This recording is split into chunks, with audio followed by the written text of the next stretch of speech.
that I just come in there and look for knockoffs, and that's not the case. You know, I'm actually a sharp, smart fighter. So, well, I'm here. Who want to fight me? Who? I really don't care who's in front of me. I don't feel like no fighter can beat me.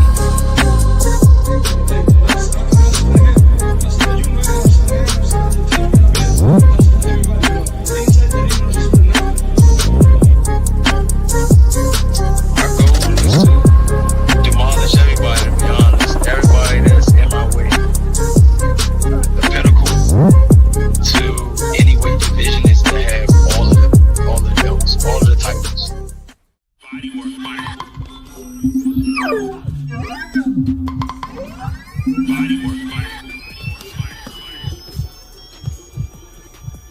Welcome to Bodywork. Welcome back. It's Michael Rogers. Welcome to Bodywork Boxing. It feels so good to be back. Man, I hope everybody's having a lovely evening. We one day in the wake up. I got my fingers crossed. We had got some nasty news earlier this week about Big Baby, him pulling out bicep. And then we also heard about one of the champs at 140, Dalton Smith, pulling out of a, in my opinion, a much awaited fight that I was looking for, man, because I thought that was going to be a very good fight. You know, I highlighted the other day, along with AC, that was looking funny in the light. So now I'm like one of them people when you watching a scary movie, but you ain't really scared. You want to see it, but you don't really want a full-fledged. Just I got my hands up, and then right between my fingers, I got a little split, and I'm just keeping an eye on all these boxers because one minute we got to fight. Shoot, look up to Richardson Hitchens with the Duarte, and I wanted to see that. Like, you know, I know these fights like that Dalton Smith and Puello, and then that Richardson Hitchens and that Duarte, it might not tickle your fancy, but I had very high interest since 140 is my division. But we had him weigh in. He was talking his smack. He weighed in. The next day, he made weight, and we still didn't get a fight. So I just be having one of my hands, I be having my fingers crossed. The other one, I be having one hand up over my face with my fingers split, just keeping an eye on these boxers, man, because hopefully, man, we can get them guys all the way in the ring. Cookie Monster say, mic check, 1 2 1 2, sounding crystal clear. That's what I like to hear. So I'm just keeping my eyes on it, man, because some funny things be happening in boxing and people be pulling out and all this. I really don't think we have anything to worry about. See, my interest when I be looking at these fights in the line and the matchups is like if it's regarding somebody with a PBC and they're not part, like, and they're doing business with one of these other entities, that's when you have to really be on high alert. And I highlighted it. I just talked about Callum Smith and the talented Mr. David Morrell. I just talked about Dalton Smith and Puello.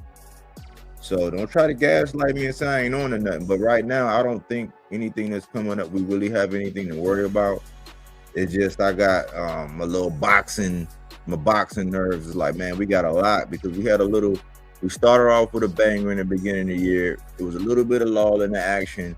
Then it cranked back up for a second, and then there was some lull in the action. And now this is getting ready to be a run of like this month's going to be on fire. You know, things are heating up, man. And we also, fights are being announced, and the sanctioning bodies there, you know, ordering things. And, you know, it's a lot of people. AI, these boxers done got a hold of AI, y'all.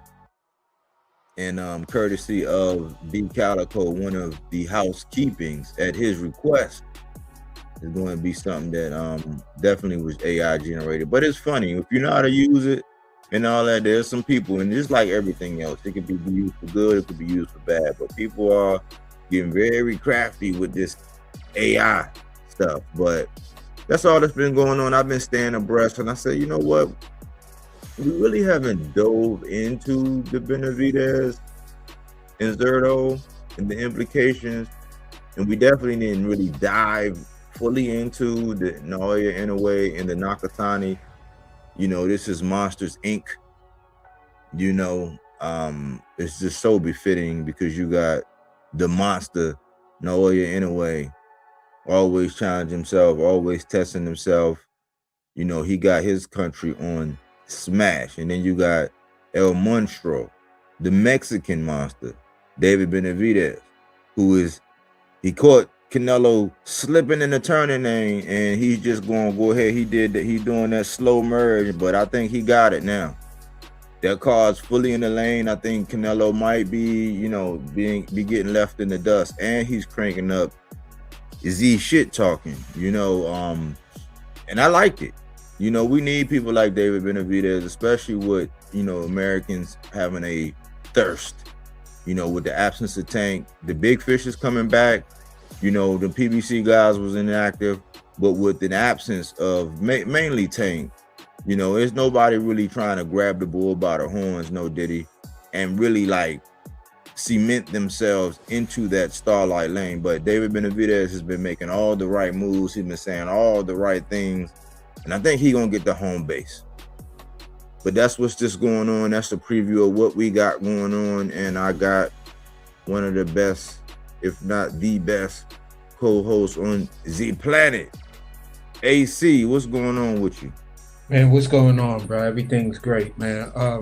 Yeah, this should be a pretty interesting one because we really didn't touch on Benny or Inoue. We kind of like tiptoed around it and stuff like that. So we're gonna do the deep dive type of stuff. Then yeah, it makes perfect sense at this point. Were you having a good day though? Yeah, man. Yeah. I mean, my project is just like it just birthed something different. Like nothing different. It's still within the same scope, but it's really got legs right now, and it's really got everything that it needs to get up and go. And I'm just fine tuning it. So when I submit everything should be solid. But there's so many different avenues now that I can pursue now that I just did that one thing. Okay, word. That's what's up, man. Glad you sticking to it. You know, I'm kind of enjoying the process, man. I'm getting excited for you, man, and I know you're gonna do it justice. Oh hell yeah, bro! Doing it justice don't even. That's. I'm not saying it to be facetious or smartass, but it would be like,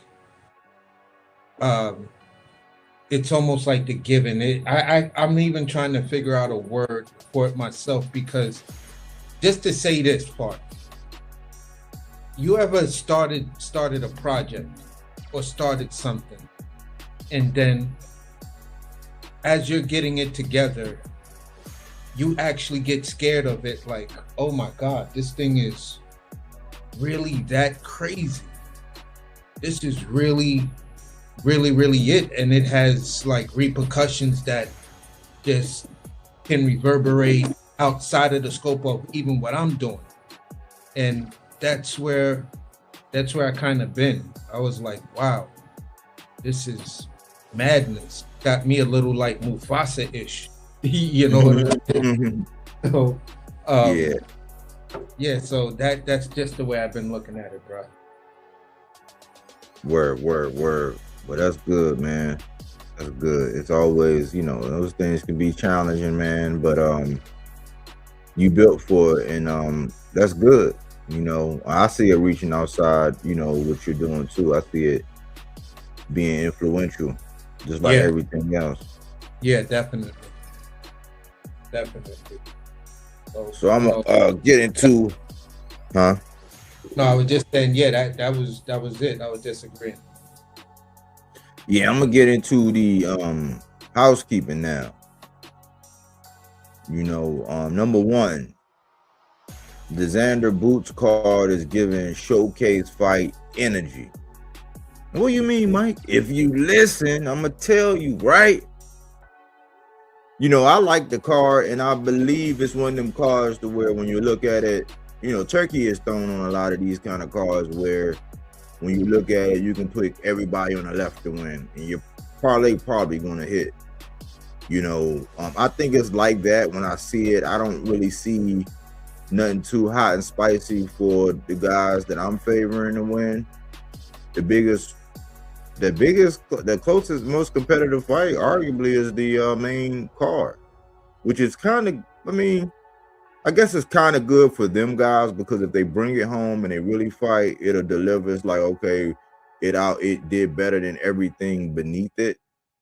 It's one of those things. But I've seen some reviews, you know, of the card and what people were poking holes at. I don't really have a problem with it because I don't really know if these guys were getting back-breaking money for the state of boxing and what, you know, with everything going on. I'm just glad that the fight was made and now we know what the undercard is, and this is what it looked like for those who don't know.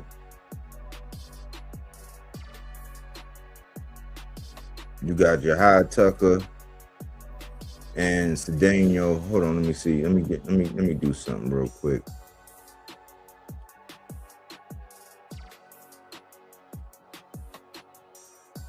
Let me just do it justice. So Bad Left Hook came out with something. It says Zayas versus Boots undercard announced. Ben Whitaker, Emilio Vargas added.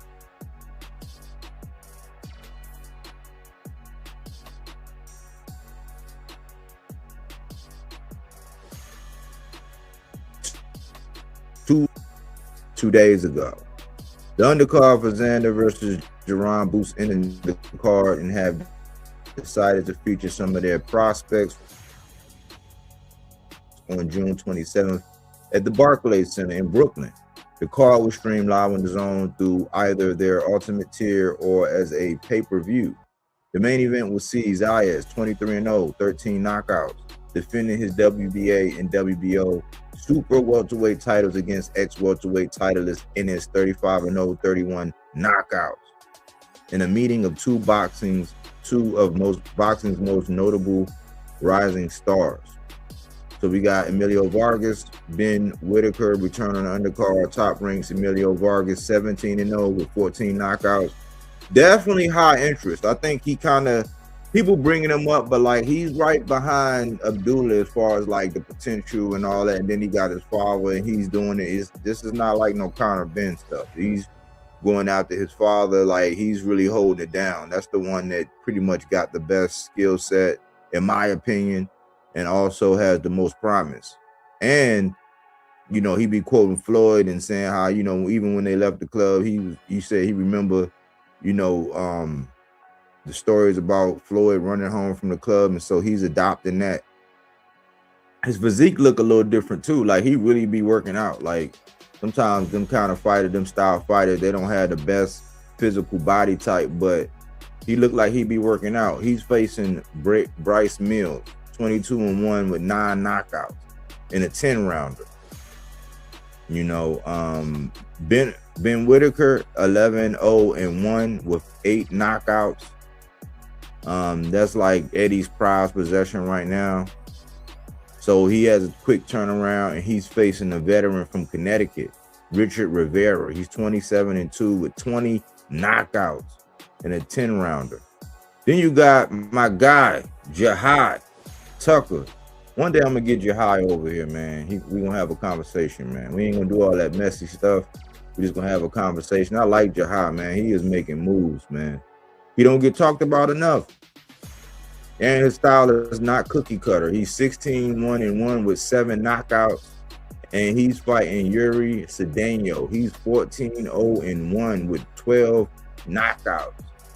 Wow. You know what I'm saying? Like he's knocking out 5 out of 7 when he wins. He got that draw. But I like it. You know, it's really it's really showcased, but like given the record, man, like it's potential there for this to be you know, I ain't gonna say that it's just all in the bag. So, you know, maybe it's just me saying, dang, they could have spotlighted somebody else, but they're spotlighting, in my opinion, they're spotlighting everybody they need to spotlight. You know, is whether these guys that's brought in as the opposition, whether these guys can rise up, you know, and upset the apple cart. But like if everything goes, you know, if everybody look good in these fights and they win, these are all valuable notches on their belt, so to speak. Especially for Vargas, because I think he's creeping right on the door. Eddie, he still got a little bit of bubble wrap on Ben Whitaker with the way they be talking. I'm like, man, take your foot off the gas, man. It's boxing, you know. But the main one, Xander and Boots,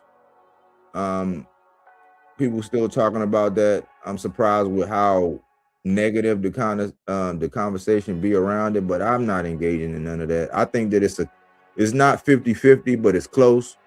I could say it's 50-50 because, you know, I got to see Boots fix them windshield wipers. And he's dealing with a mover. Hadn't seen him deal with a mover that can move like that with educated feet, you know, without getting into the side. Because people will say, oh, man, he's not educated. He's a trash. He's okay. We'll knock all the equity out the fight.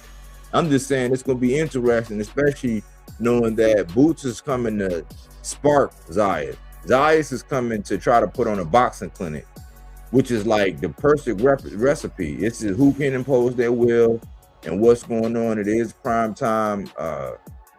Xander did reach down in his pantalones and found out, hey, I got some cojones. And he's chasing greatness. Boots, he wants to stamp himself. He's resting on the fact that he can be a two-time unified 2-division champ. So big implications for that, man. The winner of that gets a lot of cachet. And the loser, depending on how they fight and the effort, if they come out and do a TO, they're going to get blasted. They come out and just front foot placement in the jab, which we know that's not going to happen. You know, well, we know that's not going to happen. But if somebody come out and do that, yeah, they're going to get it. But even the loser, man, is still going to have a bright future. It's just as long as they don't really give up or quit or do a TO, which I don't really see. That's number one. That's the first one. The second one, Ryan Garcia's compassion for Adrian Broner. And I said this a while ago, you know, I was kind of getting a little bent out of shape.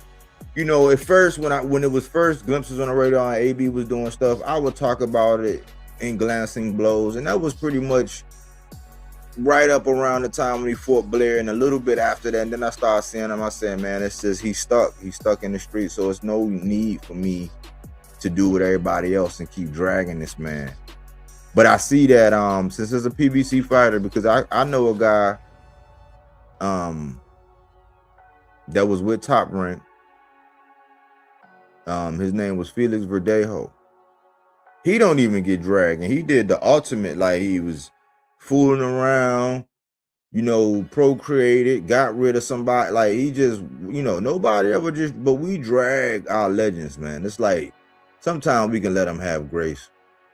This is not like a Clarissa Shields where it's like she almost is begging for it, but people are starting to get tired of that. But with all the people that was clowning AB, man, instead of saying, you know what, this guy really needs some help, because on the path that he's on is nothing good is going to end up in this path unless he does an immediate about face. You know, this is like, we way past intervention. People tend to use him like the comedy hour. They always, you know, taking up on him and clown him and all that and like doing shows. I'm like, man, you don't got nothing else you could talk about. But hey, some people's channels are like that. We don't do that really. We'll have our fun. We'll clown, yeah. We'll let our hair down and clown and all that. But like that's a serious situation. And out of all people, Ryan Garcia is saying, listen, man, like we gotta figure out a way how to do this without drinking, man. Have your people call my people. Let's get you straight. And I'm like, man, it's wild because we seen Rolly doing math, right? We seen Rolly doing math when Devin, got up out of that. He basically ducked Rolly 50-50 for unification and all that, like with a PBC. I told y'all about that PBC. You gonna believe me one day. He got up out of that and then had Ness from the Boxing Boys say that, oh man, he wasn't signing that slave contract. I told y'all that PBC.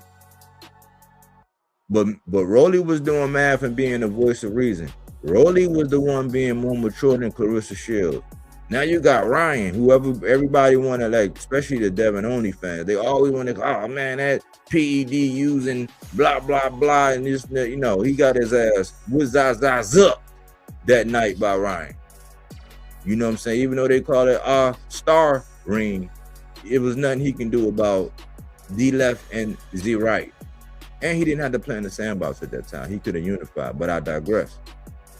Ryan, the one who they say be clowning, who don't take boxing serious, who don't blah, blah, blah. He just now cemented himself as being real legit. He beat Mario Barrios. Regardless of people want to take away and knock the equity out of it, he rose up and he finally did what Conor Ben still hasn't done. And it's Ryan Garcia out of all people who are taking an approach and saying, nah, it's not cool to keep doing this. Like Ryan, y'all. Ryan in 2026. Ryan. Not Mike Coppinger, not Malik Scott and them boys, not Andre Ward, not Timothy Double Standard Bradley, not Roy, not All the Smoke, not Sergio Mora, not Paulie. I got punched in my face in bare knuckle boxing so many times I still got the scars, Malinaji. None of them. It was Ryan Garcia saying, listen, man, this is bad, man. Let me get with you, man. Let me get you right. Let me get you straight. The question is, do you believe it? I believe it. I believe it. Because unlike what Cam and Mace did to AB, where they pulled him on, and when somebody be drinking and all that, I got a loved one, man, a cousin of mine that I don't like him when he like that. So it's like, yeah, if you know what I'm saying, straight up and down, and you dry county, you know what I'm saying, we can rock. But I don't like it like that. You know what I'm saying? I don't like it. Like, I don't like him when he's saucy. You know what I'm saying? So I appreciate it, Ryan. Telling you, man, like, be aware what everybody's looking at and what people are paying attention to and the mindset that we have online, man, where people are really trying to turn all of this stuff into entertainment. Because it was cool when you seen him, and we've been seeing, it's you got intensity and then you got frequency. So intensity is how bad was it? Like how bad was like the interview with the Charlos and with how some of them interviews where they didn't caught the Charlo, mainly Maul, they didn't caught him, or they didn't caught AB. That's like the intensity of it. I seen him, on some things with AB the other day. That was intense. But then you got frequency. Like, how often does it happen? And it's starting to become more often and intense. So if the frequency isn't that much, then the intensity is going to be wild, because it's like, okay, I made the news. Okay. But then you got to work on your intensity. Okay. Have smaller issues, not as frequent.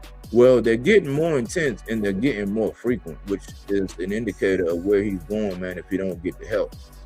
So I believe Ryan, man, the fact that he was the one out of everybody who just want to clown and make content. Like, everything is not content. Like, and I hate that mindset. Everything is not content. You can go on public record and look up somebody's public record and all that, and you can find it or whatever, but that is not content.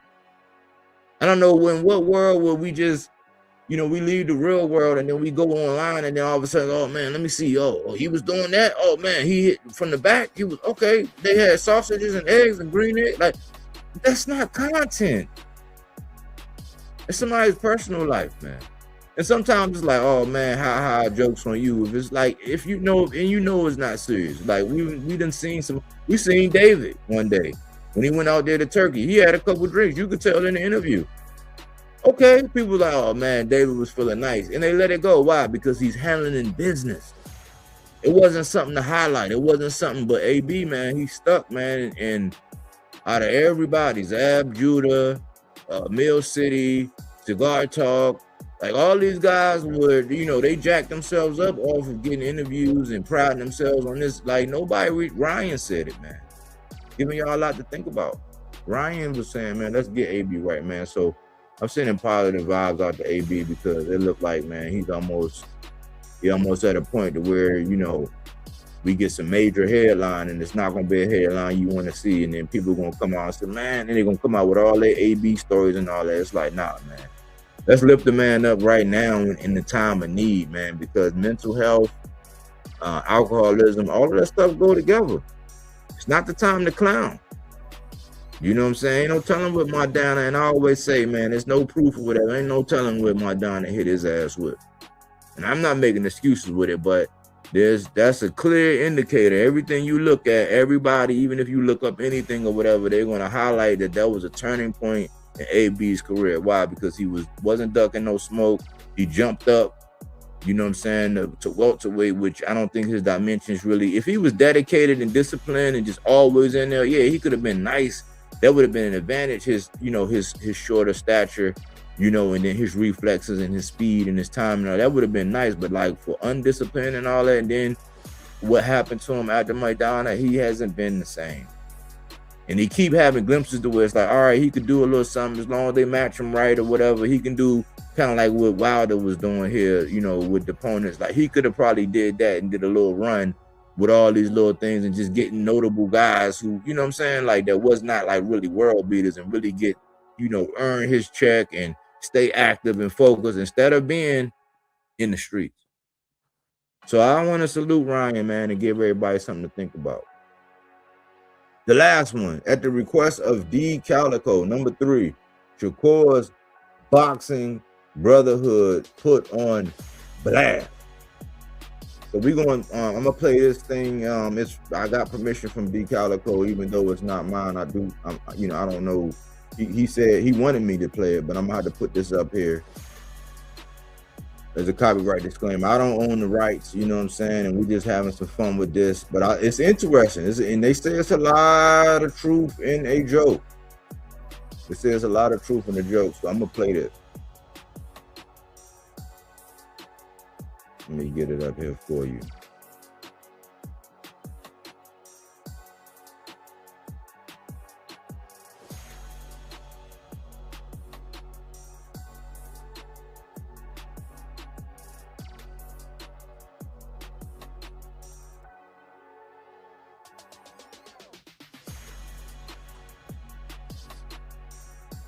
Man, what's up with this meeting? Why are we here? Guys, I have brought you here today to propose my plan. I don't like to lose. This is my plan to prevent all of us from losing. Let's pretend we are brothers. We won't have to fight each other. I made a contract to make sure we all agree to not fight each other. Each other. Yo, that's a good idea. Let's do it. But Shakur, we are in the same division. What will we do if we're forced to fight? Listen, I will get all of the belts for us. You tell everyone you don't care about the belts. That way, no one can force us to fight, brother.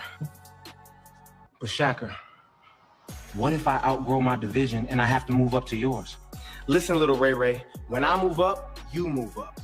And come train at my gym so that we will never fight. What about us, Shakur? We are both champions at 140. Gary, tell him you want to fight me last. When the time comes, I will move divisions, little bro.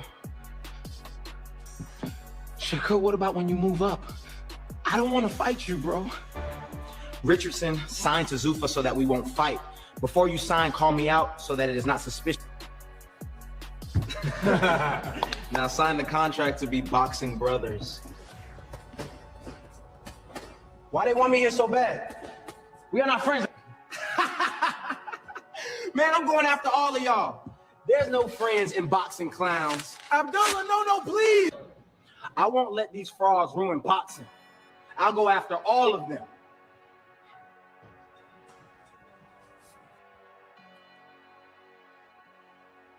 It's a lot of truth and a little parody and a little jokey joke, man. Wow. But D Calico, man, D Calico, that's D Calico's material, man.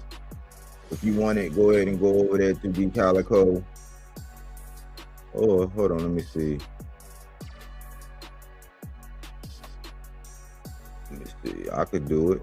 All right, I got that. Boom, boom, boom. Here we go. Here, if y'all want to see that or have this, then there it is. But that's the housekeeping, AC. You know, what would you like to chime in on, man? Where you want to start? I'll start with the Xander card. I'm pretty much in the same boat. I have no issues with the card. I think it's an exciting card. With the exception of really knowing who's Ben Whitaker's opponent again? What's his name? Rivera. I don't really know him. You know what I'm saying? That's what I'm saying. I don't. It's like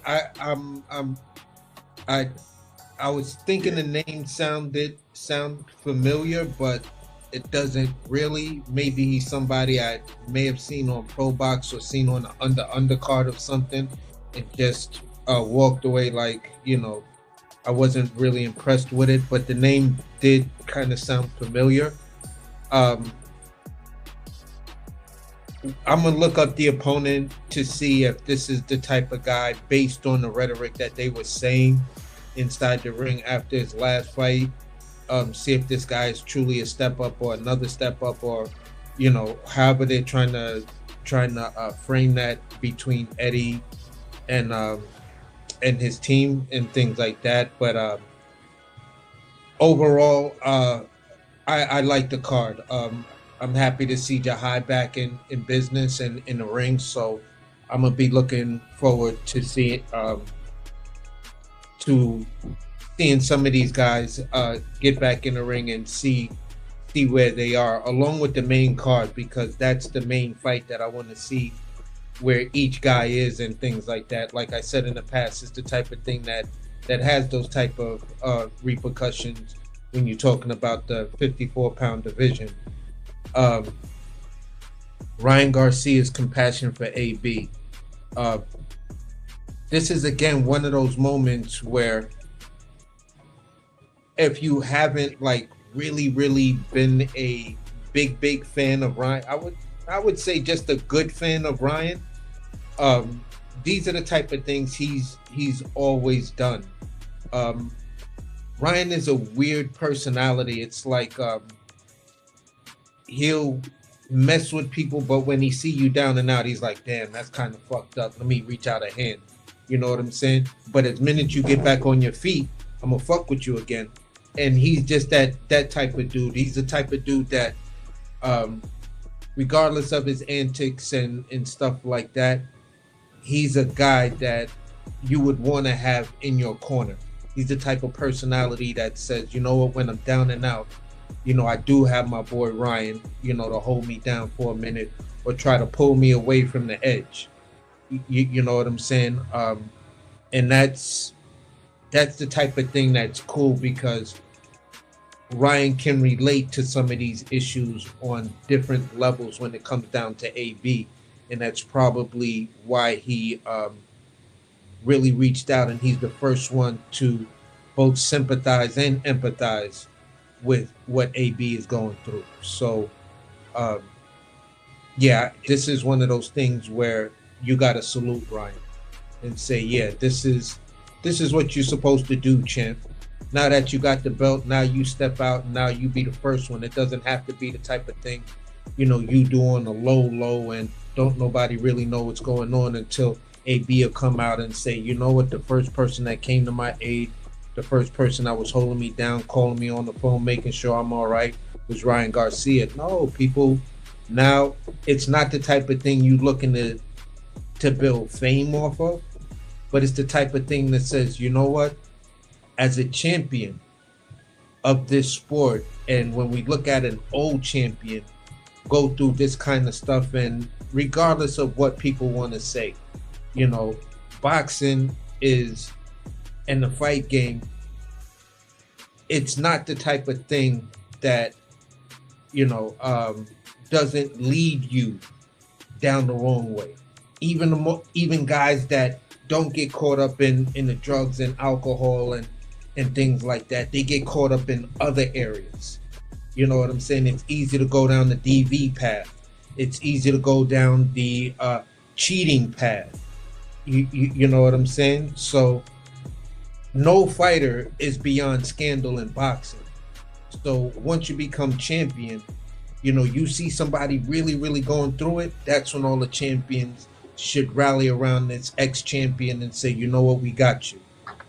You know, this is what we do as champions, and we're going to stay relevant as the people's champion and keep our fan base happy. Like, yeah, boxing is turning the corner. These guys are looking out for each other like they did in the 60s and 70s, especially with black champions.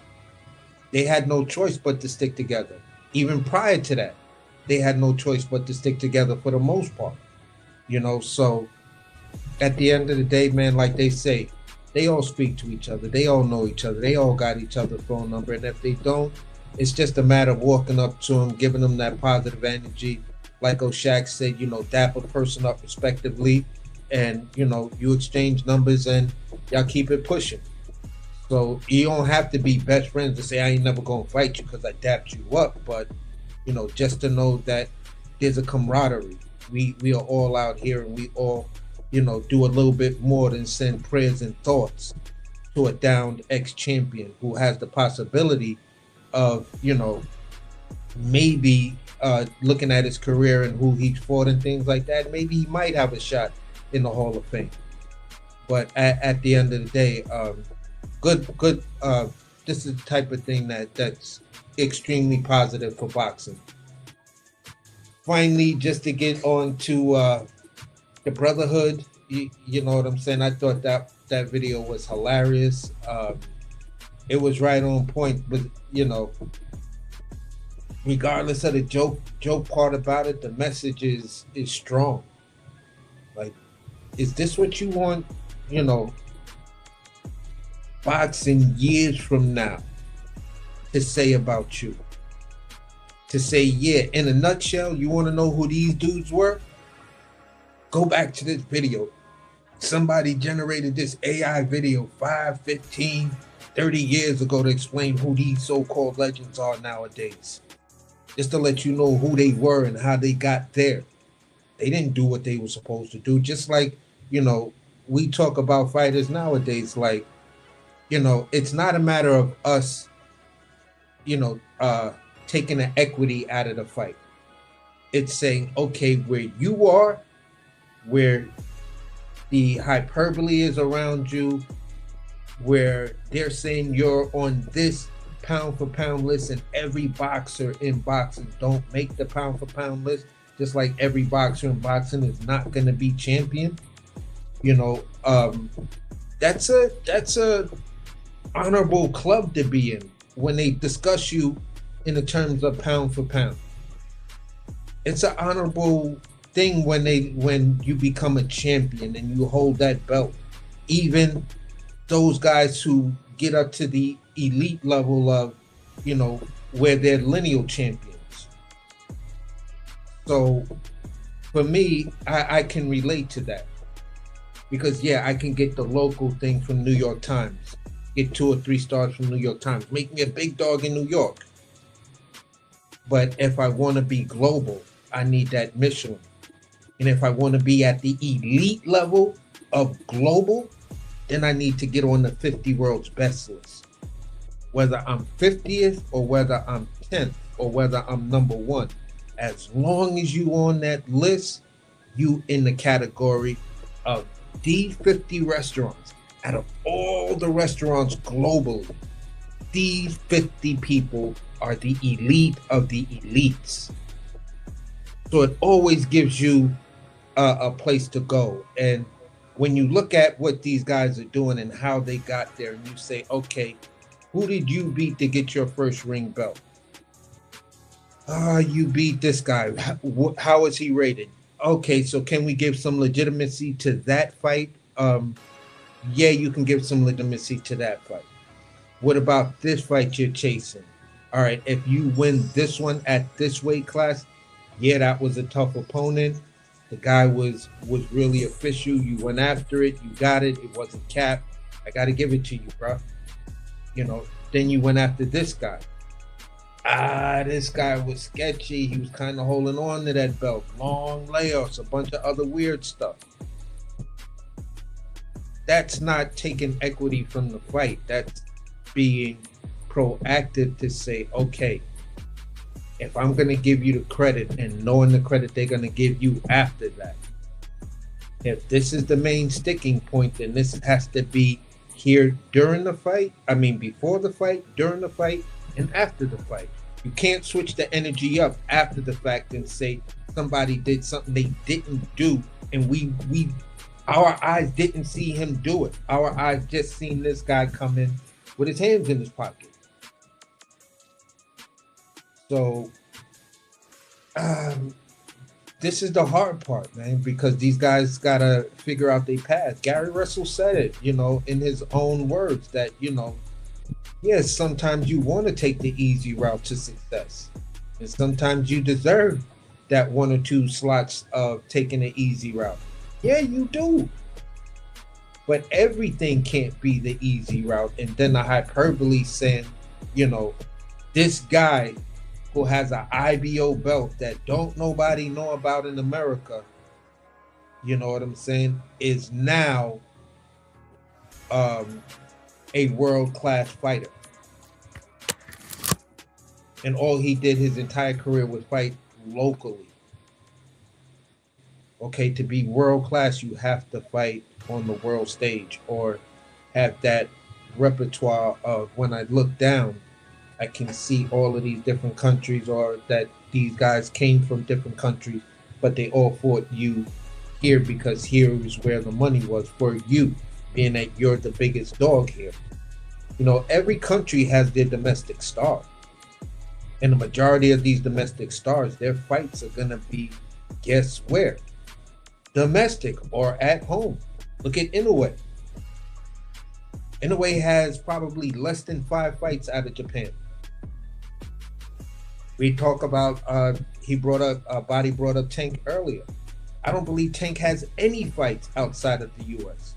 No, he do. He do. He does? Mm-hmm. Who did he fight? He got a belt out of the state. I think it was Liam. What's his name? Liam Smith or something like that. Walsh.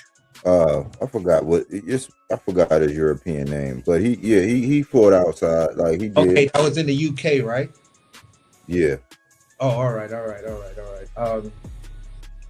That wasn't that fight on the undercard of somebody? Like it was a main guy before Tank, or was that a Tank card? Was the name is sounding familiar. The details, I believe I saw that fight. It was but I didn't know it was out of state though. Liam Walsh, yeah, it was Liam Walsh. Okay. Yeah, it was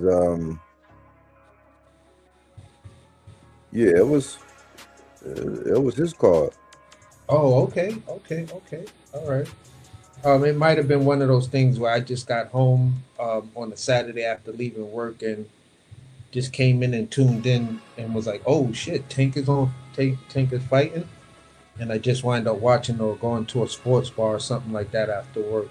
One of the joints probably in East New York, and saw it. But overall, I'll stay corrected. Yeah, Tank has a fight outside of the country, but he's, in my opinion, still like Inoue. You're a big domestic star. You are a world-class fighter, but the majority of what you do is domestic, and you run this.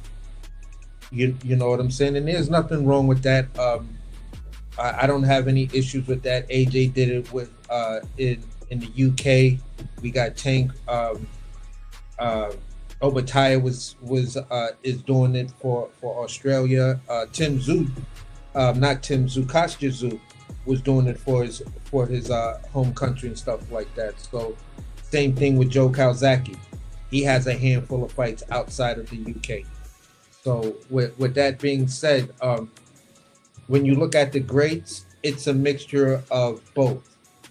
It could be heavy on one side, but overall, it's a mixture of both. To be the American people's champ, we got to see you fight a lot in America.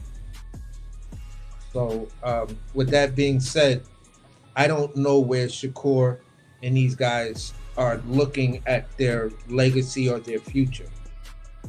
Because if this is the path that you guys want to take, because this is what the perception is telling most of the fans, that, you know, this is that shit right there is part of our own cognitive dissonance when we're being a fan of yours. It's just like, yeah, I hope he don't do that. But when you say you hope he don't do that, 9 times out of 10 he already did it. You know what I'm saying? You could tell by the way the guys talk. You could tell by so many different aspects and avenues of it that the commitment was already made. So that's the little bit of things that says, yeah, I still fucks with you. I still like you as a fighter. But this particular thing that you got yourself involved with, I can't support that. I can't, you know, go to the dollar store and buy that for 90 cents. Sorry, it's not gonna happen. So it is what it is, and that's where I'll land it, bro. Where the only one I think that everything was spot on, and I think that the interpretation of the Gary Antoine Russell was a little off, because Gary Antoine, I gotta point this out. I noticed how when Richardson Hitchens fought, it was every time Gary Antoine would come, he gotta fight Gary Antoine, he gotta blah blah. Now that Shakur has moved up, now Richardson was trying to fight T.O., and then he had called out Devin. So he was trying to unify, and that was supposed to go down in Alcatraz according to Turkey, and then that got pulled. And then when he came on and did the free agency stuff, that T.O. thing didn't work, and they share the same manager. And now he over there at Zuffa. But every time certain names came up, they was almost using Gary Antoine like a pit bull of some sort, like just throwing his name like the Sick'em on it. It's odd that like nobody is ever putting, they go around with, he should fight this, and a lot of his fans will explain away why he shouldn't. I keep hearing people, it's like you got these bots out here that every single solitary interview, anything they got Shockey Foster on it when he's talking or whatever, being very, very reasonable, down to earth, like just poised as I don't know what, just matter of factly. Right in the comment section, I think he just clout chasing Shakur. I think he gotta, why would he just be? So he sent the man an offer to get him his belt back, to pay the fees for the $120K. He already cleared that with the WBC and to fight in his own backyard, but he don't want to fight. Abdullah, O'Shaquie, Tank, they not on that friend stuff. They're not on that. And even Tank and Lamont, they was, they were more than cordial. Wouldn't say they was BFF, but they was more than cordial, and he gave that man a shot. And look at what happened with Lamont Roach. Lamont Roach got kind of lit. He's Hollywood Roach now. So I was saying, it's funny because I always say wait for a matter of time, because I've been saying it, and I got to the point where it's like, don't ask. That's when I did that thumbnail with Batman and Robin, and that was Shakur and Keyshawn. I was like, don't ask, because they're brothers. And then I started seeing it extend when Tiger Johnson said, oh man, I wouldn't fight Keyshawn, man. We done so many rounds together. But I was like, oh man, the stuff is spreading. And so it's always like, it's just spreading. Richardson Hitchens in that little clique, he's not really part of that pack for real, or he was the last to know. He just like hanging on. I think he's playing chess in the fact that he don't want to be on the bad side of the Brat Pack. So he's coming out saying little things and doing little things to kind of make it seem like it. But he drew his line in the sand. He act like he'll fight Keyshawn. Keyshawn act like he'll fight him. But when we were saying it, especially when I first came out and started saying, hey man, y'all going to accept this? This is setting precedence. It's like just now the world is catching on. We coming up on 2 years now with this camaraderie, this brotherhood, and people are just now coming to say, hey man, and they being vocal about it. It's kind of like too late now. because people are still like, I don't even get it. It's like people get in the way of fights and they'll explain away or trash a fight or say why it shouldn't matter. Meanwhile, their favorite fighter is talking about how he's a little guy and this is not his real weight division, but he won't fight the quote unquote monsters or the formidable opponents that we want him to fight at that weight class. Like, he didn't take none of that energy. The way he pursued T.O., he ain't never pursued Tank like that. And they even deny the fact that that talks were made. Oh man, well, he ain't send no contract. It's like they don't just up and just send a contract, dummy. He ain't never expressed that energy. So he picks and chooses. He got Hall of Famers like Tim Bradley that's gonna do like AC said and wipe his butt for him. And that's where we at right now. So this brotherhood stuff, man, it got out of control, and I'm glad that everybody's on notice and people are being more vocal about it. That's what I got, man, on the feedback as we move into the meat and potatoes.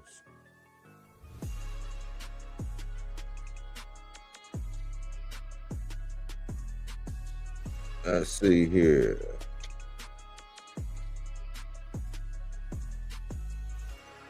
El Monstro, David Benavidez, the Mexican Monster, and the Monster, Naoya Inoue, are set to take flight this weekend. And I was thinking to myself, like, are you just having foregone conclusions about this fight, Mike? I'm like, yeah. Okay, so these guys just have a puncher's chance. I was like, no, it's more than a puncher's chance. Then I said, okay, well, I got to cover all aspects because I don't really bet against David Benavidez anymore. So he's proven himself. I used to be hard on David Benavidez. He worked up. He gained my fandom. I didn't just give it to him. I didn't just put it on the knee pads and say, I didn't just, and I'm still not going to put it on knee pads. But I said, you know what? This dude is serious. This dude is real. And every time he comes to fight, he's your favorite fighter right now. He's sliding in that turning lane and Canelo Alvarez. He's taking his date. He's going to mess around, and if Bivol, get through whatever, that title's not going to be on the line for Bivol. It's only going to be, I think, 2 titles. But they took that 1 title off the line for that fight that Bivol got. But if Bivol mess around and go in there and, get his get his stuff together and get back active again, and then he gets Bivol like around that same time when Canelo, if he's going to dare to try to do it, I think they're ramping it up because they're seeing all the attention that David Benavidez is having now. So it was officially announced that it will be in Billy and Canelo. And they started to do some promotions about that and put out information about that, but who knows? Who knows? We'll just follow it along. But if he is to get past Zerto and then get Bivol around that time, oh, man, Canelo might have to cancel Christmas, man, or fight that man. Because I think he's going to have to fight that man for a spot, or every May and every September is going to be El Monstro. Until somebody, dim his light. I think he's grabbing the bull by the horns, and he's starting to run. Or he's running off with it. He's getting so much momentum. Every time he comes out, he impresses me even more. And he's becoming the people's champ right now. Naoya Inoue, he just been doing, like, it's been business as usual. Naoya Inoue has been doing business as usual for so long that I think American fans are clamoring for him to get somebody on his resume from the States, a big name fight. And until he really tucks that away, I don't really think they're going to full-fledged give him that, even though he knocked out Stephen Fulton. The guy when Oshaki, they went the distance and it was a clinical belt to ass. He knocked him out. You know what I'm saying? Naoya knocked him out. So Naoya is a monster. I do think that people are seeing some holes. I think he can be touched. I think that Nakatani is in this fight because he's offensively gifted. He's a southpaw. He's taller. He's more rangy. But he can strike. He's a striker. He can put you down. I think he does good body work. And so these guys actually have more than a puncher's chance. And I think I might have been a little bit hard on Zerto. It's just that when people kept saying his name and I was watching the fight, I mean, yeah, it was impressive. It was impressive. But when I saw what Bivol did to him, I was like, oh man, but that was Bivol. That's why I had to tap myself on the shoulder here recently. It's like he only has one loss, and that's to Dimitri Bivol. And even though I don't bet against David Benavidez, when he fights Dimitri Bivol, which is one of my guys, he's in my boxes to watch. He's the matador because he tamed Canelo. He know how to tame people. He know how to corral. He know how to mitigate whatever it is you got going offensive, and then he has higher output offensively. He's like Shakur as far as defense, but way higher offensive output. And it's not, people don't ever walk away saying, oh man, that Bivol fight so boring. Like, no, people are amazed at how Bivol was able to do what he do, maintain his balance, his distance, maintain his offensive output, mitigate the leverage that punchers have on him. Every now and again, he might get caught, and Beterbiev is a striker. But Bivol was the one that did that to Zerto. So I'm like, hey man, this guy Zerto, he might be a little bit better. He's definitely big, man. I ain't gonna say he make David Benavidez look little, but when you look at them two, you like, damn, if because if you see David Benavidez, especially before camp, or if you just see him, you like, dang, he big. Zerto dwarfs that man. So he got size, and he might be better than what I'm giving him credit for. It's just when I seen Bivol do that, and I think Zerto has gotten better since that fight. But this weekend is a time when they're going to showcase what they got, and I think that this is what boxing needs. I think this is going to be the shot in the arm this weekend, right around this part to open up May. It's going to give boxing a shot in the arm to kind of get us some momentum. You know, so that's how I open that up. What you got, AC? Well, where I'm at with it is, I've always kind of been a fan of Zerto. He's one of those guys for me that where he started at, I was like, I don't know, I think you might do better if you start to move up and stuff like that. The thing that surprised me about him was when when he was announced to be in at 175 pounds, I was like, whoa, okay, so that's what's up. If I'm correct, because today my mind is still in food mode, so my stats might be off today, but am I correct in saying that I do remember Zerto starting out at 54? Was he that low? I don't know. I think so. Like, but anyway, what I'm saying is that I just felt when I seen him, I was like, yeah, he's nice. He's got that, that Mexican presence and stuff like that. But I think he'll do better once he gets up at a higher age. I felt that way about Devin Haney. I feel that way about Boots. I felt that way about Vito Milanicki, things like that. I still think that Hamza Shiraz is he still needs to be at a higher weight class. I think Hamza really belongs at 175, and I think for me, he might want to end his career at cruiser. If I think he can just make it based on his age and body frame and things like that. So I look forward to seeing where some of these guys move up. Just with Zerto, again, I kind of like him at 75. He looks a little bit more scarier. His power, where some people I've heard early on was talking about, I think at another weight class, lower weight class, his power really wasn't there and stuff like that. I didn't never get to see the fight that they were talking about, so I just left it alone. But at 75, he does look impressive, and at his last victory, I liked it. You know what I'm saying? It was, I believe it was a fan friendly. Now Benavidez is just a different animal. I'm doing my best to give Zerto as much props as I can. I've always been a fan of David Benavidez. I've always said that he's one of those guys that he's got this tricky thing like Canelo does. He'll,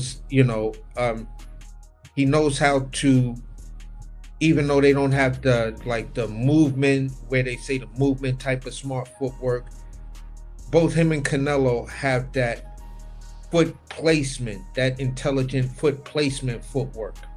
So they'll get their foot past your threshold and then lean back into like a high guard that looks like, oh, I can go around here and this opens and that opens. So people fall for that and then they get clipped. And this is why I used to always argue with people and people be like, well, why, David Benavidez is easy to beat. All you got to do is go to his body. And I would always say, why do you think people don't go to his body? Because they know it's a trap. It's quicksand. I said, study that man. Look at his lead foot. Look at that high guard. That shit is tucked, and he tucks in like Winky Wright. The entire body is there. So he'll lean in and slip that lead foot, and you think he's you think you're at a safe distance, but you're in perfect distance. So as soon as you throw that body shot, or you think you're gonna do something, he's in perfect distance to counter you to the body or to the head, and then pivot out, and then be right as soon as he pivots out in a manner that puts him right back in front of you. Then he could shoot another 3-4 combinations. That's the beautiful thing about this dude's footwork. It's not, I don't have to move around. I just have to know where to place my feet when you're in striking distance of me, and to get you to fall into my traps. So these are the type of things that always have me say I don't bet against David Benavidez. There's only 2 fighters prior to him beating Anthony Yard that I was like, okay, if you look sketchy against Anthony Yard or you can't beat Anthony Yard, I'm staying 10 toes down that these two guys are going to beat you. And that was Beterbiev and Bivol. And people are like, how could you be a Benavidez fan and say that? Because Anthony Yard for me is the measuring stick. If he can beat Anthony Yard and beat him impressively, I have him beating those 2 guys. Oh, how could you say that? Because Anthony Yard's speed and his power. I'm not talking about his technique. I'm not talking about anything else. His presence, to just be there and want to exchange with you. If you collapse just under that, then you will never be able to even compete intelligently against Bivol or Beterbiev. They both have very, very educated pressure. They both have very, very educated feet. They both have an underrated jab. They both have power, but Bivol just doesn't use to put that power and sit down on his punches like that. He just rather be the technician and stay with that pendulum style and beat you down. And if you offer him the knockout, he's going to go for it. Better believe that. But overall, he's just going to pendulum and beat the crap out of you all day. That's his comfort zone. Controlling that distance and moving in and out. That's business as usual for him. Make him uncomfortable. Make him go out of that. The only person that did that is, in my opinion, in Bivol's entire career, was Beterbiev in the second fight. Bivol had to fight a different fight. So, with that being said,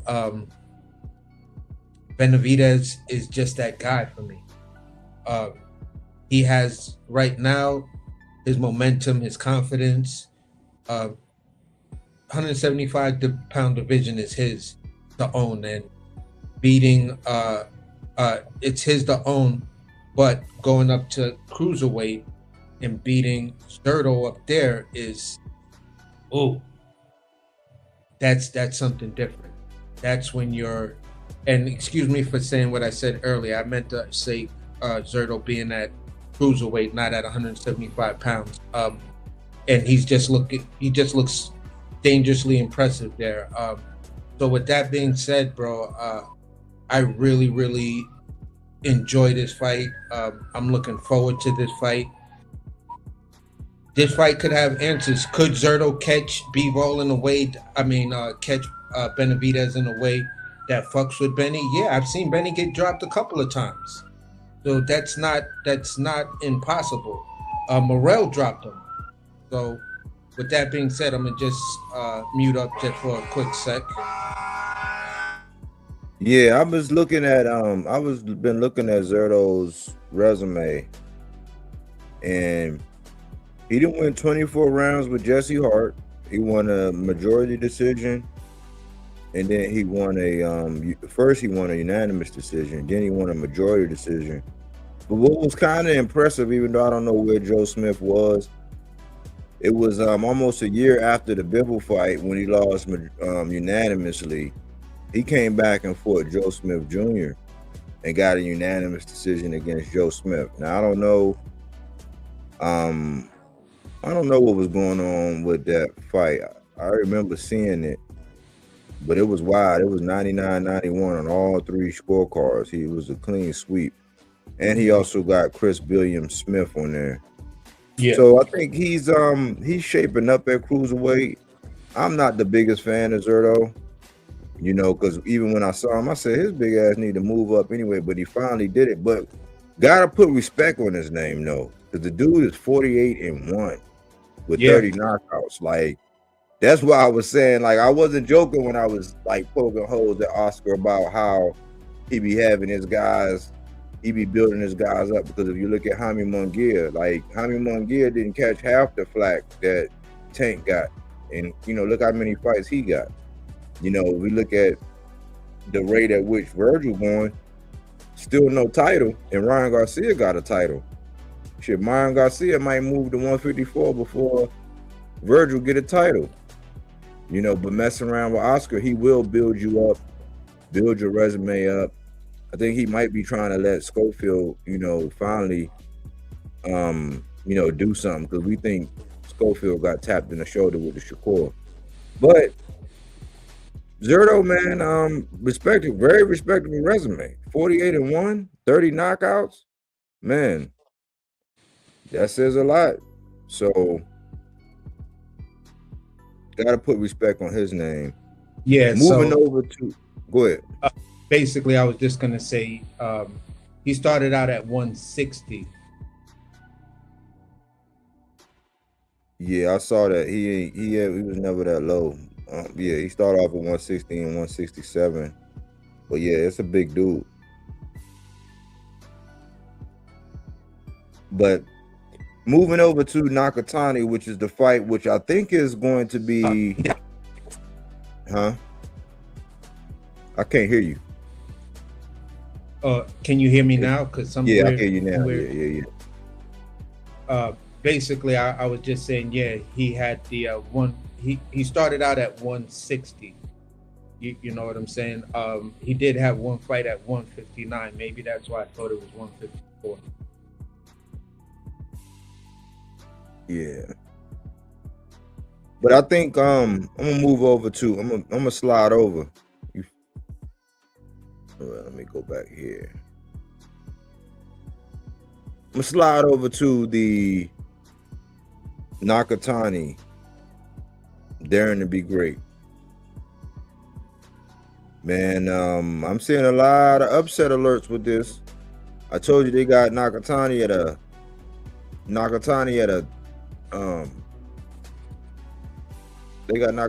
a plus 380. So you getting almost 4 times the amount. A plus 400 would mean you put down 100, you get back 4. You get 4 back.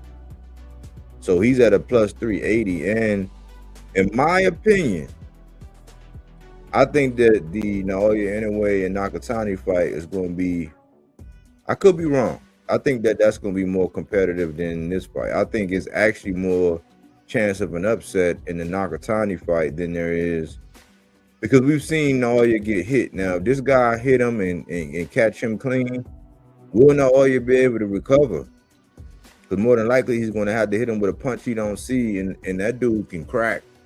So, I'm not saying upset alert, but I'm saying I wouldn't be surprised.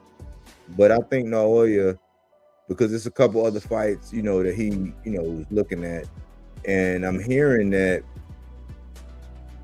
the one of my boxers, man, the little Swiss Army knife, one of the smoothest dudes, man, look like he be in there skating, Jesse Bam Rodriguez. I'm hearing that he's pursuing the monster.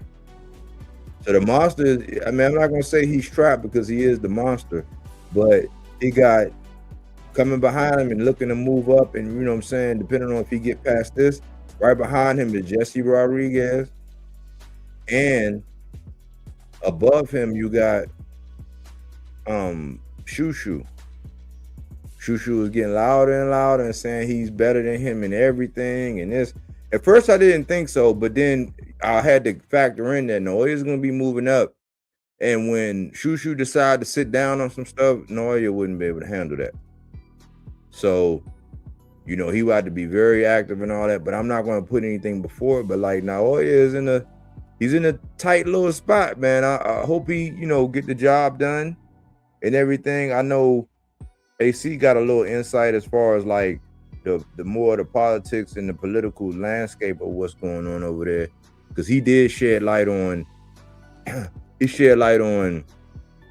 Hirioka and the politics behind him and how they pushing like Jin and like you got Jin Sasaki, you got Hirioka, you got Naoya Inoue, you got his little brother, and then you got Nakatani, which the world been clamoring for this. They've been linking Nakatani and Naoya Inoue up for a long time. What do you think about this matchup? Well, that matchup right there, the Inoue Nakatani matchup, that has been going on for years over in Japan, according to some of the channels that I watch that cover Japanese boxing like that. So the issue always was would Nakatani move down or Inoue move up. As Inoue started to move up, it was that call became louder and louder.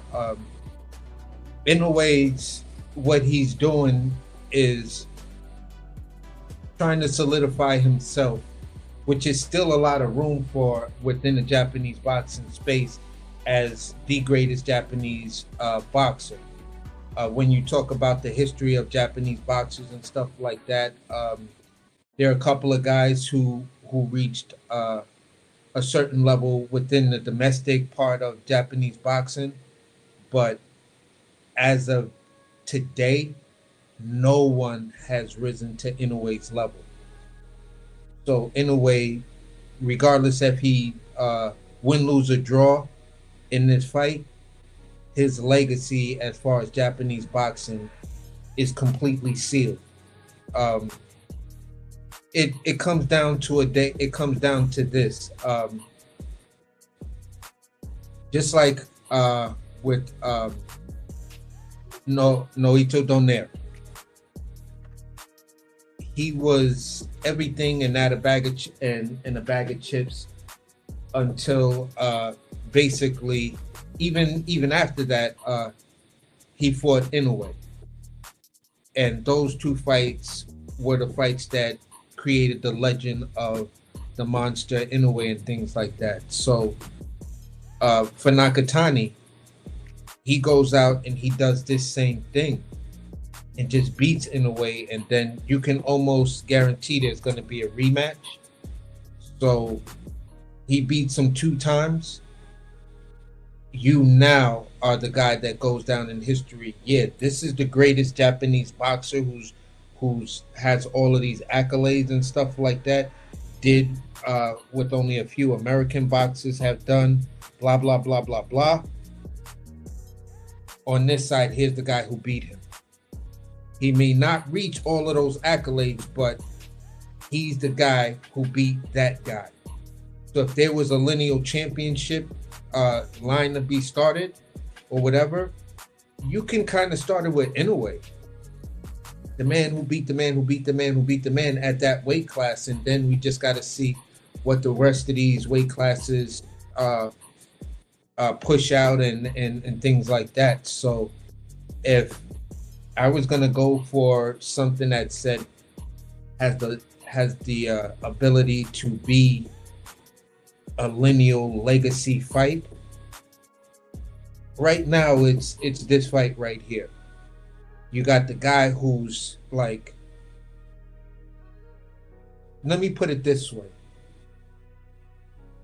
If the combination of Errol Spence and Derek James were Mr. Fundamental, then this person, you can kind of like say Nakatani would be the Mr. Fundamentals of calculus and pre-calculus. Like, their fundamental system is based on many things. Many veterans are still struggling to get. We talk about champions at 154 pounds, like Sebastian Fundora saying, yeah, he's finally learning how to fight behind the jab. You got this guy that's been doing it. That's just his makeup. You know, it's the core of who he is. It's, you know, it's his identity, is those fundamentals and those high level fundamentals. Like, yeah, I can do simple math and addition and things like that. I can also do the simple, you know, all the way up to the advanced algebra and stuff like that. Right now, I'm at the level of the solid fundamentals of pre-calculus and calculus. So when you're dealing in those high levels of math, man, this fight's gonna, like, everybody's talking about what Inoue is going to bring. This is the fight that solidifies Inoue's legacy.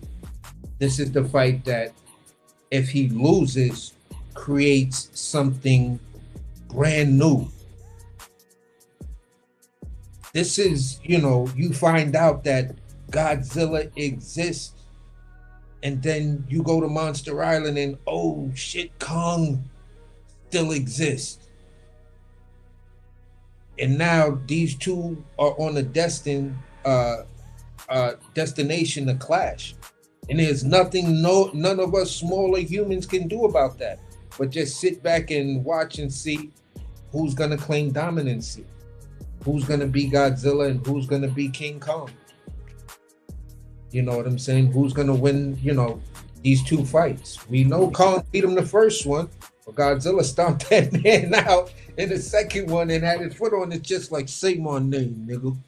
You know what I'm saying? So, you know, at the end of the day, man, this fight is super exciting to me. I'm one of the guys who, when everybody was saying Inoue was a hype job and, you know, there's no way that, you know, a European Japanese style could beat a slick Black American style, and I'm like, all right, I get you, but you can have all the slick Black American style you want, but if you lack in certain areas of fundamentals, you're not gonna win.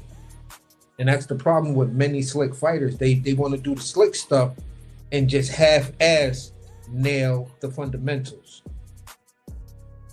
You know, so you got other countries where they hammer in those fundamentals. You do not go to the next level unless you know the fundamentals. This shit is like making sushi in Japan. You will never touch a piece of fish if you can't make rice. And there are dudes there that been making rice for 10 years. Like, bro, you go into work every day to struggle to make rice. And if it's not right, the dude gonna look at you and say, throw that shit out and make it again. Like, that type of focus, that type of ability just to hone in and master the fundamentals is what many American fighters lack, and this is why, to a certain degree, on the world stage, a person like Stephen Fulton was exposed like that because you learned how to make rice properly, and this dude learned how to make rice properly. So go ahead. So let me ask you, because I pretty much know about the Benavidez and Zerto fight, but what's your prediction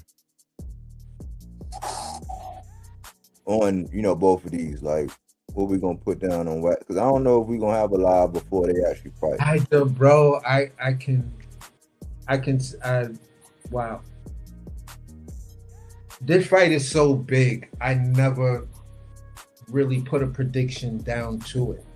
This is like the first time I ever really thought about it. I just was like, by the time I saw the fight and and things like that, and following some of the news, it's just like I can believe both sides. I can believe the side where there are those fans of Nakatani who feel like he's going to expose Inoue and possibly stop him.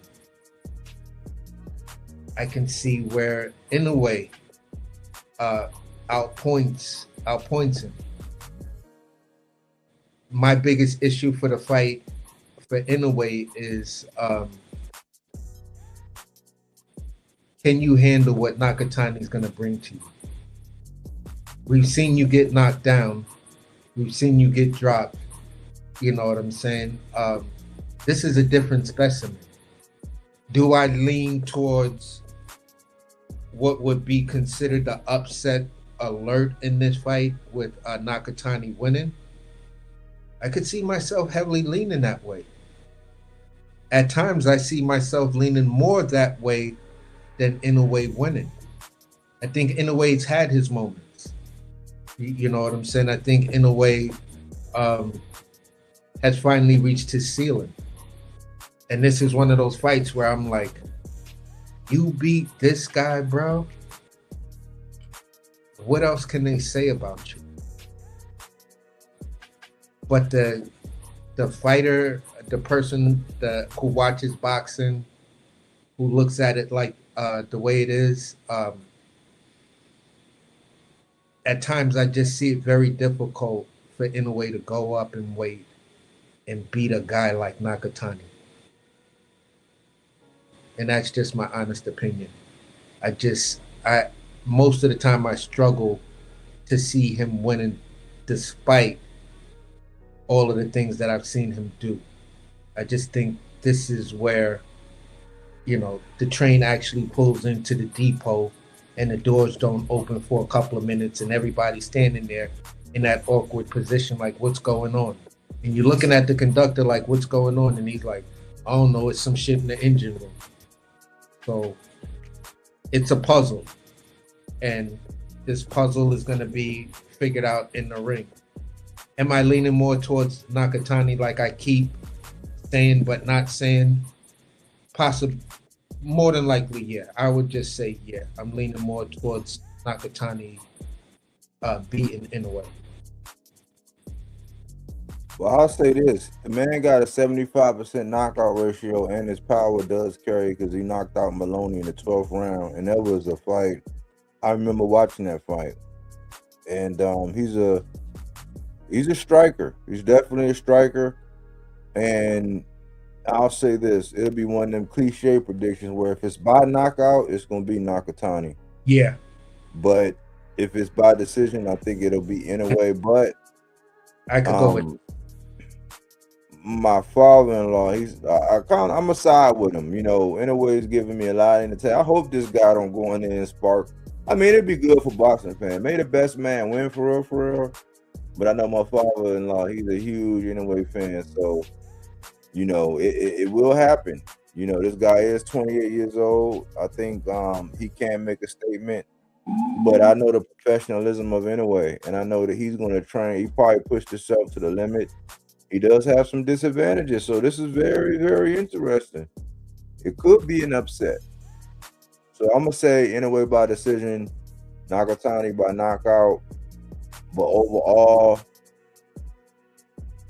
I'm gonna give him the benefit of the doubt. I'm gonna ride with him, follow him along, and say no, Inoue by decision. But I can see it. I can see his sparkage. You know, if he Noya go out there and he get caught cold, because Cardenas caught him. A couple people done caught him. Neary caught him. If he get caught, even back then, the great Nonito, he caught him. Yeah. You know, broke his jaw, I think. Yeah. So he fought through it, and he came back and stopped him in the second one. So the monster is a monster. Yeah. So I just wanted to put something on the way. I know with the Benavidez, I think that man, it's hard to say whether or not it'll be a stoppage, but I'm not betting against David Benavidez. I got David Benavidez.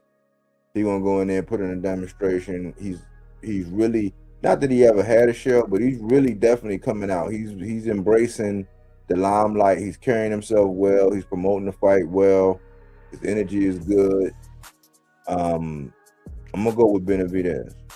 Yeah, So I'm with you on that one. I got Benny on that one as well. What I'm gonna say is the thing that scares me in an Inoue fight with Inoue is Nakatani's accuracy. That's the thing I like. His punch placement is at a high level for me, and that's the part where I'm with you. If there's any stoppages in that fight, the way I see it as it's definitely going to be Nakatani. I can see Nakatani either early, middle, or late. It's just as long as the clock is ticking and that final bell hasn't rung, I have it as Inoue is in danger. You know, at any given point, he can win. Unless he just goes out there and puts on like a master class and just, uses his foot movement, his boxing and stuff like that. I do believe Inoue is a much, much better pure boxer than Nakatani. You know what I'm saying? Nakatani wants to get in there. From my perspective, he kind of for me, it's like he wants to get in there and make the work count. Throw punches when punches are necessary and try to be as accurate as possible. So he's basically saying, I want to fight as if I'm an energy efficient electric engine. And that's the part I think that makes everybody like, yo, this Nakatani dude he nothing to fuck with, but Inoue is a better boxer. I could see Inoue pulling off the decision. I could see Inoue stealing the rounds, like stealing the last 45 seconds of a round or the last minute or 45 seconds to a minute of every round, just stealing it away from him by going on, yep, I see what you're doing. Yep. But I'm noticing that you're trying to pace yourself with trying to get this stoppage. So now I'm just going to pick you apart in these last 1 minute. I hear from my corner, no, start picking them apart, change the speed and range of his punches and just show why Inoue is Inoue. I can easily see that happening as well. So this is why I never really thought of it. I just was entertained by the mere thought of the fight. But since we're in this space of where we're going, I'm going for the upset. I'm going for Nakatani. I think this is his time. I think this is his time. All respect due to Inoue, and I know Inoue is going to come in and do his thing. I think feel that Nakatani's power, his accuracy, and that solid foundation and discipline. He's one of those 10-year rice making dudes. I think that's what's going to get him across the line. And I just say to the best man wins, because either way, you know it's going to be a rematch. This might even be a trilogy. So the first one, it is what it is. I could do a toss up. You know what I'm saying? So I'm expecting. I'm gonna tell you this. However it goes, I'm expecting a trilogy out of this. It makes the most sense. Yeah, I'm gonna go to the extent to say I'm gonna have to sprinkle a little something on Nakatani, because it's 380 plus 380, man, and that's a lot. You know, I mean, so I'm gonna sprinkle something on it. You know, I don't think it's gonna be enough the way I gotta change my address and you hit me up and be like, this AC, I'm be like, AC, who? I ain't gonna go out like that, but like, yeah, Nakatani, I think it's, you know, this is a weird time, man. It's a weird time, and those advantages. It's only he's 5'8", now Inoue is 5'5", so he got him 3 inches in height and 1 inch in reach. So, and he's a southpaw, so it's gonna be a southpaw versus southpaw showdown, and that typically lends itself to who has when things are like that, and they're not really looking in the mirror, and it's a southpaw versus southpaw, because you can take like some things like cancel each other out. Yeah. According to the research, it says that whoever has more power pretty much wins. So, you know, who like can Inoue take you know, a stiff one, no diddy from Nakatani, or does Nakatani chin hold up to the suddenness of Naoya when he figure you out and he fully commits? We've seen Naoya, we've seen them both do it over and over again. So yeah, you know, we got a guy with a 84, and Naoya, he's an 84% knockout ratio. Remember, Tank got a 93, Naoya got an 84, Nakatani got a 75. So, and anybody, this fight can end like suddenly, and if they land the way they normally land, where you get caught when you least expect it, then yeah, it's gonna go like that. So that's my prediction. But like, how you want to wrap up? Basically, just by saying it like this, I look forward to this weekend fights and stuff like that. I'm looking forward to the David Benavidez and Zerto fight. Yeah, this is another one of those times where we're going into some stuff to where it has, you know, good implications as far as the entertainment factor of boxing. These are great fights. Right now, the cards are looking really, really good and interesting. So it's just a matter of seeing how everything pans out. What I would like to know is, knowing that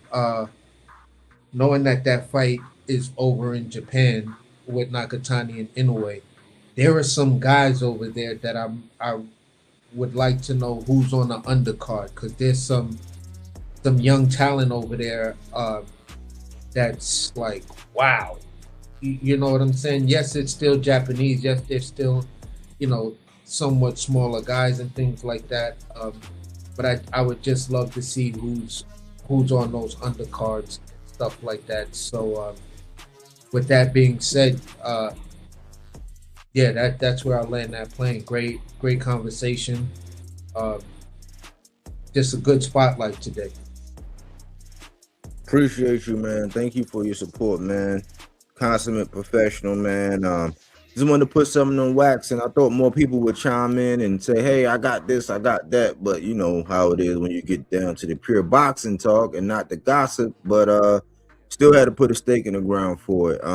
Just to remind you, Jaime Munguia does fight Resendiz, so we get to see Resendiz beat down Jaime Munguia, and then you also got Oscar Duarte versus Angel Barrera. I wanted to see Oscar Duarte versus Richardson Hitchens. I'm glad that he got a date and that he's gonna get a payday and all that. And then you got Isaac Lucero and Alan Gutierrez and Jorge Chavez versus Tito Sanchez. But my eyes are definitely won't be on the co-main event with Munguia versus Resendiz. Man, I'm putting something down on Resendiz stopping Munguia.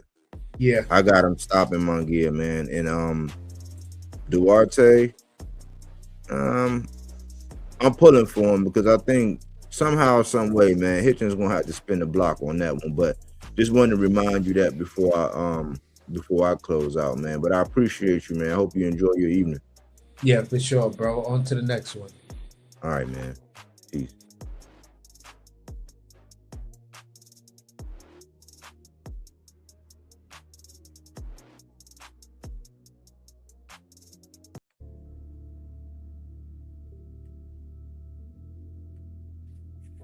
Another one in the books, y'all. You know, some pure boxing talk, man. And you know, I feel for my father-in-law, man. I hope, you know, the best man win, but like I know he's a big, huge Inoue Inoue fan. I'm just glad that us as boxing fans, we get to see some good scraps this weekend, man. This is gonna be a great weekend of boxing, man. Like, we really shouldn't have anything to complain about unless somebody pulls out. You know, I'm sending some positive vibes out to AB. You know, I think now, man, we kind of gotta say, hey, AB, man, somehow, somewhere, if you're gonna troll in the comments, say, hey, man, AB, get some help, man. It ain't too late. If you can read this message, you can get some help. And hopefully he does take Ryan Garcia up on this offer. You know, it is our aim to abolish this brotherhood thing that's going on. I said it was always crazy. I understand if you was like adopted or you came up, like, I mean, think about it. People wanted Errol Spencer, Jermell Charlo to fight when they both shared Derek James. Hell, you had people that wanted the Charlos to fight. You got people that's spinning the block now saying, oh man, they need to just settle this in the ring. But somehow, some way, because somebody has a bond like Jonathan and David from the Bible that can't be broken, that we should allow that, and it's starting to spread like cancer. I'm just glad that the world is starting to see and talk about it and do parody about it and, you know, be comical about it, but it's a lot of truth in the joke. So I'm glad Abdullah Mason ain't with it. I'm glad Oshaki, and I like the reason why Oshaki said what he said. He's like, man, these guys want to be cool with you and all that, so it's no real aggression when you get in the ring. We're starting to see that. And I told y'all got to beware of this new entity who just started, you know, putting on events and they're getting people. You got to start watching out for the entertainment factor in all of this. Yes, it's entertaining, but I'm talking about like scripted entertainment. We got like, and so with this friend thing, if they ever say, you know, bump it, because right now, think about it. If Shakur and Keyshawn finally fought, I wouldn't want to see that. They feel too close. They got too much love for each other. They're not going to do what it takes. A real killer, they don't care. Boxing is their stuff. It's like you stand across from the ring, like the way Jermell go at it. Like if Jermell and Earl get in the ring now, Jermell gonna try to kill Earl. You know, that's just it. It just is what it is. I would sign up for that because there's true animosity there. People trying to, and look right now, and I'm gonna land right here. People are actually trying to insinuate like, oh man, they just playing it up for the camera. So you don't believe something like that, which is realistic now after the time that went by and, you know, the little bit of bad blood that, you know, Earl and Jermell got right now, or what they're displaying to us if we're interpreting it right? You have people that's saying that that's a farce. But then Oshaki is clout chasing Shakur, even though he's doing what Shakur said do. Give him an opportunity. I'm not going to give you an opportunity. And he gave him an opportunity to finish his strap. He didn't have to do that the same way Xander didn't have to defend his 2 straps against Boots. He could have fought anybody he wanted to. He got the strap. Anybody up there, especially in the top 10, going to want their shot. These are the signs of the times in boxing, man. Silence is consent, meaning that all it takes for evil to prevail is for men and women to remain silent. So we speak to the things in the sport of boxing that need to be spoken to, right? we always say, listen to everybody, go over and have fun and chit chat and shoot the breeze and have your water cooler talk. Listen to all that, then come over here and hear what we got to say. We're gonna be thorough, man. We're gonna give an honest assessment. We're gonna draw a line in the sand and actually make our picks. We're not gonna wait to hindsight and be like, I told you. It's like, nah, if you listen to us, you probably can win some bread. You probably can win some bread more than likely. You know, and if you listen to us, you'll probably be interested in some people that you might not have any interest in prior to us talking about it. It's an excellent weekend of boxing. If we don't see you tomorrow, maybe Saturday or Sunday, we'll jump out here and just do, you know, more than likely on Sunday for sure to wrap it up. But we'll be back. I'm not sure what's going to happen, but may do something tomorrow. But man, support the channel, man. Support the channel, man. It's I guess it's getting hard out here for people and some of the things that they're doing online. You know, we just gonna keep marching, man. We're gonna keep it all the way funky, man. We're not gonna change. We're not gonna sell out. We're not gonna become internet characters just to get likes, clicks, and views. But we are growing. It takes time to make content and sit down and try to do it this way, man. It's easy to just throw gossip out there and talk about all of the gossip and crazy stuff out here. We keep it boxing for the most part. We have our fun. We take our digs. We take our shots. We laugh, but we do try to give you something that you can put in your rucksack and walk away with. But like the channel, comment in the comment section. If you catch this on the playback, talk to me, holler at me. I'll talk back. I do requests, like D Calico had me play that Brotherhood AI video that was out there. That's his material, so I did it. I said on the next live, you got it. And there you have it. Even Johnny Allison, my man, he said, what you doing? You going live? I want to talk about this. I went live that night. We talked about it. That's just how it is over here at 300, man. We know that this is inside of a niche market of boxing. You got hardcore niche market boxing fans, which is not for everybody. We're not trying to be the Drake of this shit, because I'm really like the Lloyd Banks of this shit. So we're going to keep putting out that hot fire, that content, man. Until the next time, y'all know I can talk that boxing talk all night long. But I got, it's Mr. _ Bodywork Boxing on IG. And if you have any ideas, if you want to link up, you want to collab, you want to do anything, it's Bodywork Boxing 24/7@gmail.com. Hit me up on that. I hope y'all have a wonderful weekend. Be safe out there, man. Stay vigilant. Protect yourself at all times. Thanks for choosing Bodywork Boxing. But we don't take things for face value. We do that body work. He didn't want to box. He wanted to actually prove that he could punch with you. He was like, what the fuck is this nigga, right? Oh, okay. You want to go to sleep. You tired. Welcome to